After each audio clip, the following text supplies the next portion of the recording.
and the set screws pull the coupling out of center. When measuring runout, the dial indicator is mounted to a fixed point in space.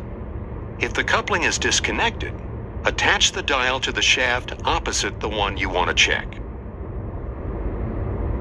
Or if the coupling is connected, you can use the mag bracket to mount the dial indicator to the base of the machines, or any other fixed point in space. We recommend that you first check for runout at the hub or rim of the coupling, because there you will pick up both eccentricity and bent shaft.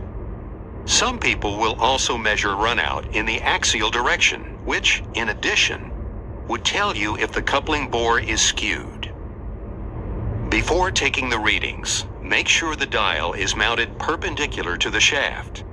Set the plunger to half its travel range to assure both negative and positive capacity. Once the dial is affixed, rotate the shafts. Make sure you rotate in only one direction. Find the greatest distance from zero in either positive or negative direction.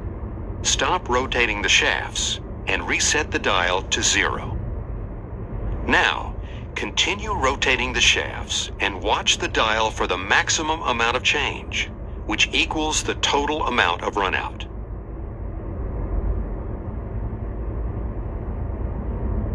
If the runout is within acceptable limits at the hub, 2 thou or less, then the coupling must be bored properly enough, and the shaft is reasonably straight and within acceptable limits.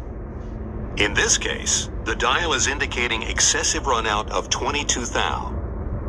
When excessive runout is observed, we next need to determine if it is being caused by a bent shaft or by an eccentric coupling, or both. We achieve this by repeating the same measurement process at the shaft.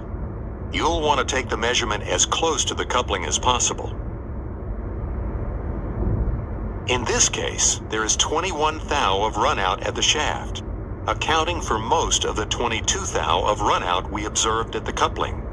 Therefore, the bent shaft is the problem. If our measurement at the shaft had been close to zero, the problem would have been eccentricity of the coupling. Of course, we could observe a situation where both conditions occur, a bent shaft and an eccentric coupling.